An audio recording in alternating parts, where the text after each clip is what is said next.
আসসালামু আলাইকুম।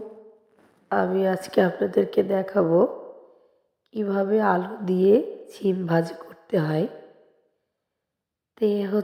আমি এর জন্য একটু কড়াইতে একটু তেল দিয়ে একটু পেঁয়াজ, কাঁচামরিচ, একটু রসুন দিয়েছি।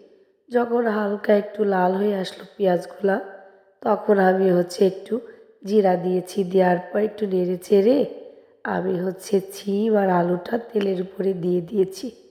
দেওয়ার পর একটু নেড়ে-চেড়ে তার উপরে একটু লবণ দিলাম।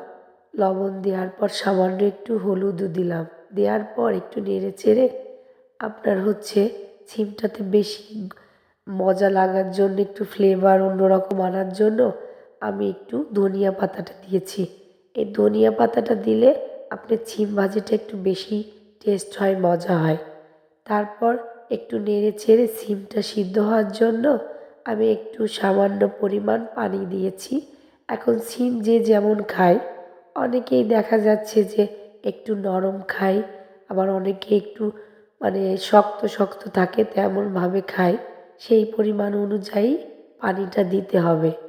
পানিটা দেওয়ার পর আস্তে, আস্তে করে সিমটা নাড়তে হবে। সিমটা যতক্ষণ না পানিটা শুকায় আসবে ততক্ষণ আমরা সিমটা নেড়ে যাব।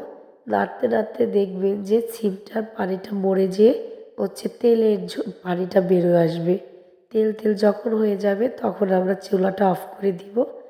তারপরে আমরা এখন পরিবেশন করব। এজন্য একটা পাত্রে তুলে নিব। এই দেখুন আমি সিম ভাজি করে ফেলেছি। একদম গরম ভাত হতে হবে সাথে, আর এই গরম, গরম সিম খেতে অনেক মজা, অনেক, অনেক মজা।